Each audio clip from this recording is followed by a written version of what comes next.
Director Williams loudly declared my termination for embezzlement, his voice echoing across the entire office floor of North Peak Engineering in Denver, Colorado. I felt the words hit me like a physical blow, and my face drained of color as every single person in the building turned to stare. Frozen. I stood there, my coffee mug still warm in my hands, unable to process what was happening. My name is Anna Brooks. I'm 29 years old. Until that moment, I had been the senior project coordinator at North Peak Engineering for the past 4 years. I loved my job, took pride in managing complex construction projects, and had never even taken an extra pen home from the office. The embezzlement accusation felt like someone had just accused me of murder. Pack your things immediately, Director. Williams continued, his face red with what I assumed was righteous anger. Security will escort you out.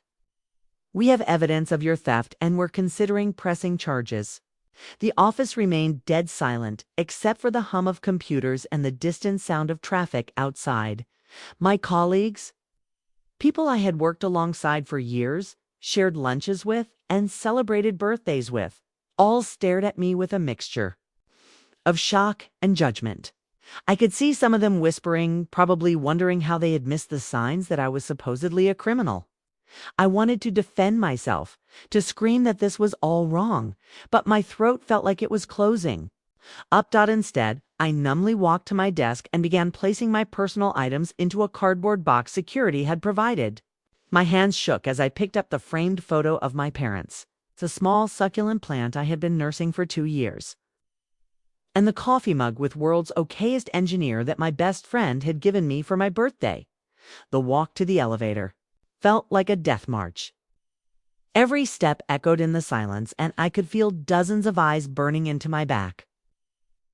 Director Williams followed behind me, probably to make sure I didn't steal anything else on my way out. The security guard pressed the elevator button, as we waited. I caught sight of Vanessa Taylor, the accounting manager, standing near the copy machine. She quickly looked away when our eyes met, but something about her expression struck me as odd, not surprised, but almost guilty.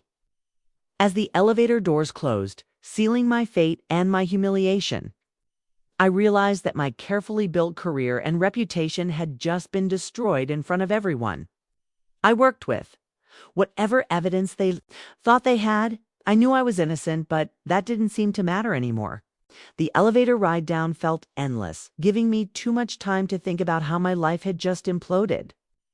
I had started at North Peak Engineering fresh out of college, eager to prove myself in the male-dominated construction industry. Over the years, I had worked my way up from junior coordinator to senior project coordinator, earning respect through long hours, attention to detail, and successful project completions. My relationship with Director Williams had always been professional but distant. He was the type of manager who preferred to stay in his office, leaving the day-to-day operations to his team. I reported directly to him on major projects, and while he had never been particularly warm, he had seemed satisfied with my work. Just last month, he had even mentioned the possibility of a promotion during my performance review. The thought of Vanessa Taylor's strange expression in the office kept nagging at me. Vanessa had been with the company for 6 years. 2 years. Longer than me, and handled all the financial aspects of our projects. She was responsible for budget tracking, expense reports, and coordinating with our accounting department. If money was missing from projects, she would be one of the first. People too, no. I had always found Vanessa somewhat cold and competitive, especially when it came to recognition from upper management. She often made subtle comments about how project coordinators got all the credit while accounting did all the real work. There had been a few instances where I had caught small discrepancies in budget reports, which she had quickly corrected, claiming they were simple clerical errors. As the security guard walked me to my car in the parking garage, I tried to remember any warning signs I might have missed. Had there been unusual behavior from Director Williams lately? Had anyone seemed suspicious? The only thing that stood out was that Vanessa had been working late more frequently in recent weeks, often staying after most of the office had gone. Home, I sat in my car for several minutes after the security guard left, staring at the concrete wall in front of me. My phone buzzed with a text message from my roommate asking how my day was going. How could I possibly explain that I had been publicly humiliated and fired for a crime I didn't commit? The thought of facing anyone right now felt overwhelming. The financial implications began to sink in as I drove home. I had some savings, but nothing that would last long without a steady income. Finding another job in my field would be nearly impossible if word spread about the embezzlement accusations. Who would hire someone with that kind of cloud hanging over them? But beneath the fear and humiliation, something else was growing, a cold, determined anger. Someone had set me up, and I was starting to have a pretty good idea who that someone might be. I wasn't going to let my career and reputation be destroyed without a fight. That evening, I sat at my kitchen table with my laptop, methodically going through every email, every project file, and every document I had saved on my personal devices.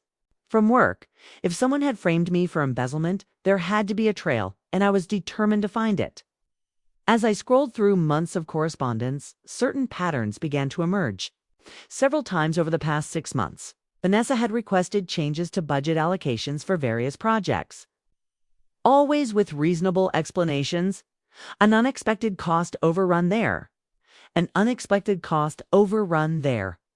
Nothing that seemed suspicious at the time, but looking at it all together, I noticed that these changes often involved transferring funds between different project accounts. What made it more interesting was that many of these email requests had come late in the evening or on weekends when most of the office was empty. Vanessa would send me detailed explanations for the budget modifications. I would approve them, based on her expertise and authority over financial matters. After all, she was the accounting manager, and I trusted her professional judgment. I found one email thread that particularly caught my attention. 3 weeks ago, Vanessa had urgently requested approval to transfer $15,000 from the Henderson project budget to cover unexpected environmental compliance costs on the Morrison project. She had explained that the client needed the work completed immediately, and we would bill them separately for the additional expense. I had approved the transfer, thinking nothing of it. But now, reviewing the thread more carefully, I noticed something odd. The original email from Vanessa had a time stamp of 11:47 p.m. on a Friday night. Who stays that late to process routine budget transfers? And why the urgency for something that could have waited until Monday? I started creating a spreadsheet documenting every budget modification I had approved over the past year. The amounts weren't huge individually, usually between $5,000 and $20,000. But they added up to a significant sum. More importantly, I realized that I had been approving transfers of money that I didn't actually have the authority to move. As project coordinator, I could approve project expenses, but major budget relocations should have required Director Williams's signature. The more I dug into my files, the more convinced I became that I had been systematically manipulated. Vanessa had been using my authorization to move money between accounts, probably with forged or altered documentation. When the missing funds were discovered, all the evidence would point back to me because my approvals were on everything. The realization hit me like a physical blow. I hadn't just been fired. I had been expertly set up by someone I had trusted. Vanessa had spent months building a paper trail that would implicate me while covering her own tracks. The late-night emails, the urgent requests, the complex explanations, it had all been calculated to make me an unwitting accomplice in my own downfall. I closed my laptop and leaned back in my chair, feeling a mixture of vindication and fury. I knew who had destroyed my career, but proving it would be another matter entirely. However, I wasn't going to let Vanessa get away with this without a fight. The next morning, I woke up with a splitting headache and the grim realization that my professional life was in shambles. I had barely slept, spending most of the night going through documents and building my case against Vanessa. But having suspicions and having proof were two very different things. I decided to drive to North Peak Engineering's office, not to try to get my job back, but to observe. I parked across the street where I could see the employee entrance and waited. At 8:15 a.m., I watched Vanessa pull into the parking lot in her usual spot. What struck me as odd was how calm and composed she looked for someone whose colleague had just been fired for embezzlement the day before. Around 10 a.m., my phone rang. The caller ID showed Director Williams's number, and my heart started racing. Had he realized his mistake? Was he calling to apologize and offer me my job back, Anna? His voice was strained when I answered. I need you to come back to the office immediately. There has been a development. What kind of development? Trying to keep my voice steady. Just get here as soon as possible. We'll discuss it when you arrive. 20 minutes later, I found myself back in the same building where I had been humiliated the day before. This time, Director Williams met me at the security desk himself, looking frazzled and avoiding eye contact. He led me to his office in silence, and I noticed that several employees stopped their conversations to stare at me as we passed. Anna, sit down, he said, closing his office door behind us. I'm afraid I owe you a significant apology. I remained silent, waiting for him to continue. It appears there was an error in our investigation. The financial discrepancies we discovered were not. They weren't caused by your actions. He ran his hand through his hair, looking deeply uncomfortable. Our accounting department identified some irregularities in budget transfers that led us to believe you had been embezzling funds. And now? All right? My voice barely above a whisper. Now we've discovered that the documentation supporting those transfers was falsified. The real perpetrator appears to be someone with much greater access to our financial systems than we initially realized. I felt a surge of vindication, but it was quickly overshadowed by anger. So, you're saying I was fired, publicly humiliated, and accused of a crime based on false evidence? Director Williams winced. I understand your frustration, Anna. We acted hastily, and that was inexcusable. I'm prepared to offer you your position back immediately, along with a formal apology and compensation for this terrible mistake. What about the real embezzler? I asked, though I already suspected I knew the answer. His expression grew even more uncomfortable. We're still investigating, but we have identified a person of interest. I can't share details while the investigation is ongoing, but I can assure you that appropriate action will be taken. I stood up slowly, looking directly at him.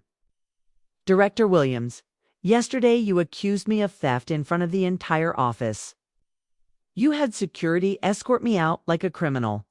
You destroyed my reputation and my standing with my colleagues based on what you're now telling me was obviously falsified evidence. Anna, please. And now you want me to just come back and pretend none of this happened? To walk back into that office where everyone thinks I'm a thief. He opened his mouth to respond, but I continued. How long have you known it wasn't me? How long have you known you made a mistake? The silence stretched between us for several long moments before he finally answered. We began to suspect there were problems with the evidence late yesterday afternoon. We've been working through the night to verify our findings. So you've known since yesterday that you probably fired an innocent person, and you waited until now to call me. His face flushed red, and I could see he realized how damaging his admission was. The company had known they might have made a catastrophic error and had chosen to wait rather than immediately reaching out to fix their mistake. I picked up my purse and headed for the door. I'll be in touch. Director Williams, through my attorney. As I walked out of Director Williams's office for the second time in 2 days, I felt a strange sense of calm despite the storm of emotions churning inside me. The vindication of being proven innocent was overwhelmed by the fury of realizing how poorly this situation had been handled. More importantly, I now had confirmation that there was real evidence of fraud, which meant Vanessa's carefully constructed scheme was falling apart. I drove straight to a coffee shop near my apartment. and called my friend Jessica, who worked as a paralegal at a prominent employment law firm. After explaining the situation, she immediately connected me with her boss, attorney Patricia Morrison, who agreed to meet with me that afternoon. "This is one of the most egregious cases of wrongful termination I've seen in years, attorney," Morrison said after reviewing my timeline of events. "The public humiliation aspect alone gives us significant grounds for a lawsuit, but the fact that they waited nearly 24 hours to contact you after discovering their error shows a deliberate disregard for the damage they were causing to your reputation." "What about the person who actually embezzled the money?" I asked. "That's a separate criminal matter, but it supports our civil case. The company's failure to conduct a proper investigation before terminating you demonstrates negligence." She leaned forward in her chair. "Anna, I want you to understand that this isn't just about getting your job back. This is about holding them accountable for the damage they've done to your career and reputation." That evening, I received a call from Director Williams again. This time, his tone was noticeably different, more cautious, almost pleading. "Anna, I've spoken with our legal department, and we're prepared to offer a more comprehensive compensation package. We understand the gravity of our error, and we want to make this right." "What exactly are you offering?" I asked. "Full reinstatement with a promotion to senior project manager, a 20% salary increase, and a settlement payment to compensate for the distress this has caused." I almost laughed at the transparency of their panic. "Director Williams, let me be clear about something. This isn't just about money or a job title. You destroyed my reputation in front of my colleagues and accused me of a serious crime. That's not something you can fix with a promotion and a raise. What would it take for you to consider returning complete transparency about your investigation and the identity of the real embezzler? I want to know exactly what happened and how you plan to clear my name publicly." There was a long pause before he responded. "Anna, I can't discuss ongoing investigations, but I can tell you that we've taken decisive action regarding the individual responsible." "Decisive action meaning what?" Another pause. "The person in question is no longer with the company. So Vanessa had been fired." I felt a satisfaction in knowing that her scheme had been discovered, but it wasn't enough. She had tried to destroy my career and reputation to cover her own crimes. And simply losing her job seemed like a minor consequence compared to what she had put me through. "Director Williams, I appreciate the call, but I won't be returning to North Peak Engineering. My attorney will be in touch regarding the wrongful termination lawsuit we'll be filing. Anna, please reconsider. We can work this out without involving lawyers. You should have thought about that before you decided to publicly humiliate me based on falsified evidence." I said and hung up. As I sat in my apartment that evening, I realized that this situation had revealed something important about North Peak Engineering's culture and leadership. The fact that they had acted so hastily with such poor judgment and then tried to cover their tracks rather than immediately addressing their mistake told me everything I needed to know about working there. The following week brought a series of revelations that confirmed my worst suspicions about Vanessa's scheme. Attorney Morrison had filed a formal records request with North Peak Engineering, and their legal team, clearly eager to avoid a public trial, had been surprisingly cooperative in providing documentation. "Anna, you need to see this," Attorney Morrison said during our meeting on Friday morning. She spread several documents across her conference table. "These are the original budget transfer requests that Vanessa submitted along with the documentation she provided to support them." I examined the papers carefully. The transfer requests looked exactly like the ones I remembered approving. But the supporting documentation told a different story. Purchase orders had been altered, client communications had been falsified, and project timelines had been manipulated to justify moving money between accounts. "Look at this one." Attorney Morrison pointed to a transfer request from 2 months ago. Vanessa claimed that the Riverside Plaza project needed an emergency budget increase due to unexpected foundation problems. She provided what appeared to be a communication from the structural engineer recommending additional work. I studied the document. But this engineer's letterhead looks wrong. The logo is slightly different from the ones I've seen before. Exactly. We contacted the engineering firm directly and they confirmed they never sent this communication. Vanessa fabricated it entirely.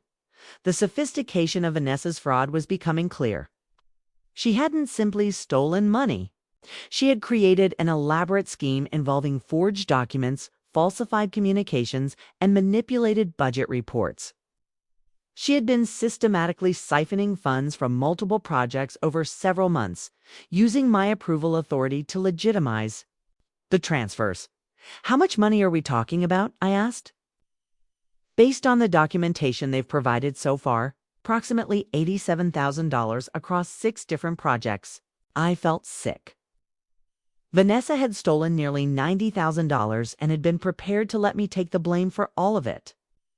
If Director Williams hadn't discovered the fraud was more sophisticated than initially believed, I would have been facing criminal charges. There's something else, Attorney Morrison continued. North Peak's internal investigation revealed that Vanessa had been accessing the company's financial systems outside of normal business hours. She was logging in remotely on weekends and holidays to make changes to records and delete evidence of her activities. So she was covering her tracks extensively, but she made one crucial mistake. The company's IT department maintains backup logs of all system activity, and those showed the pattern of after-hours access.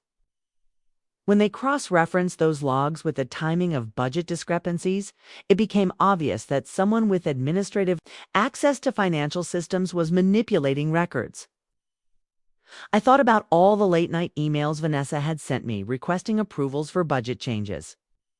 She had been working on her scheme during off hours, probably thinking she could avoid detection by conducting her fraudulent activities when no one else was around. What's particularly damaging for North Peak, Attorney Morrison added, is that their investigation showed multiple red flags that should have been caught much earlier.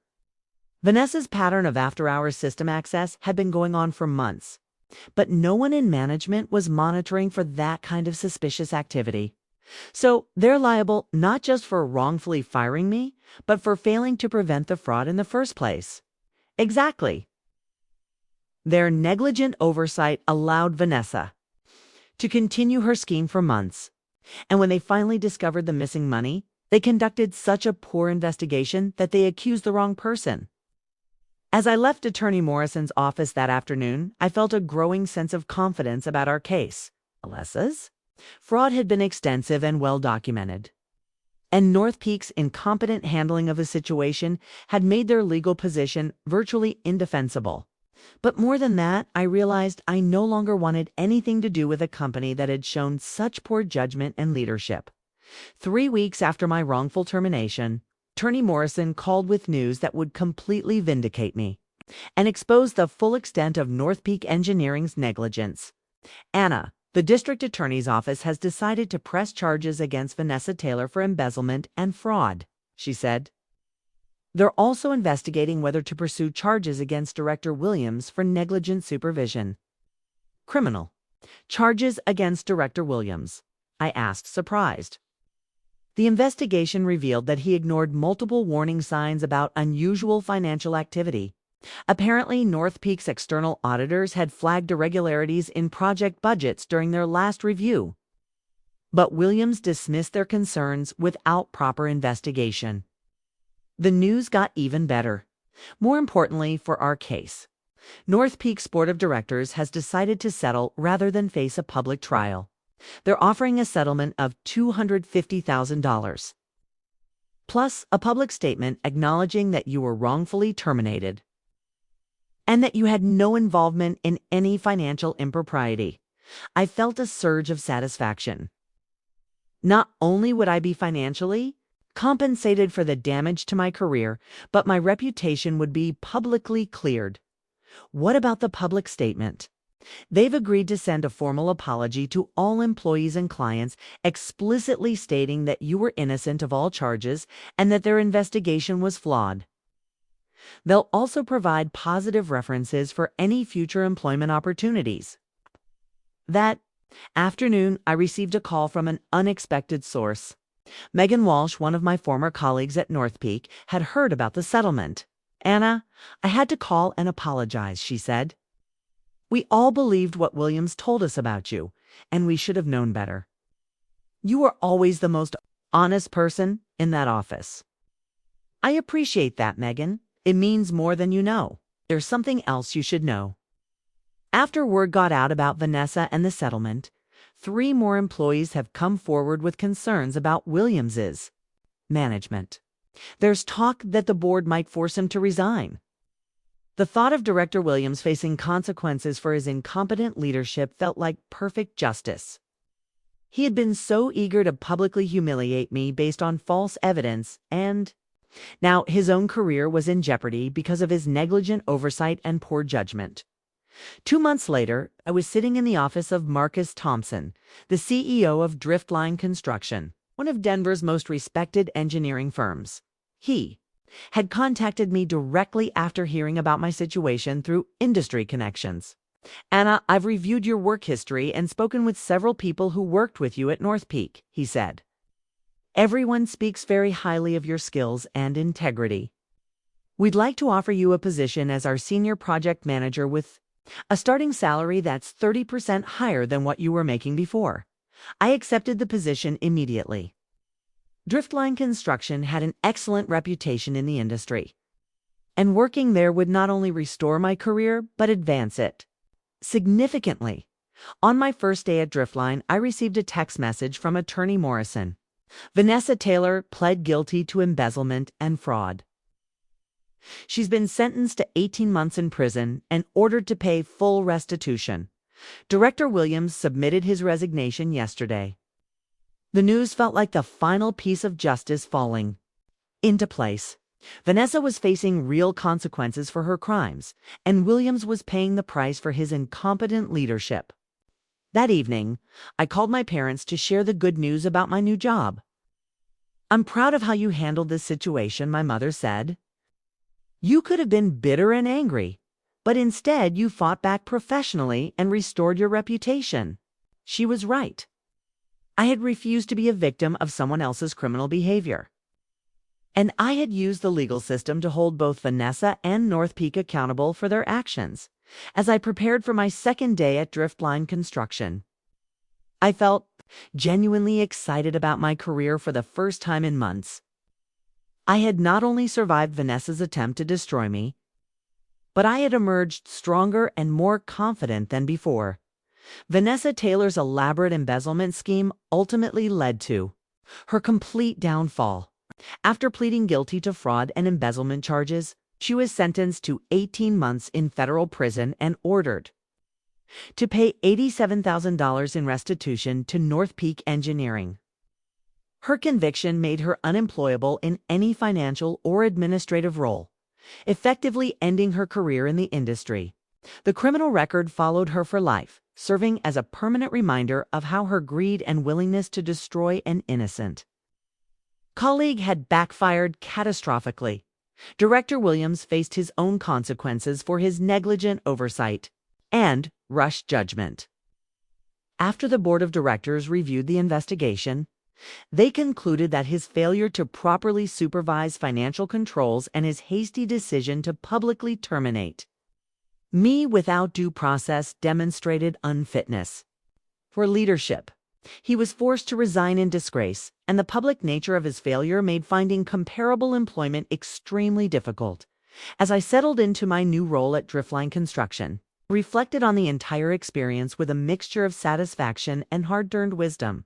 The $250,000 settlement had provided financial security, but more importantly, the public vindication had restored my professional reputation completely. I had learned that fighting back against injustice, even when the odds seemed overwhelming, was not only possible but necessary for maintaining one's integrity and self-respect. Looking back on my revenge journey, I realized that the best form of justice had been letting the legal system and the truth speak for themselves. Sometimes the most powerful revenge is simply refusing to be a victim and allowing those who wronged you to face the natural consequences of their own poor choices.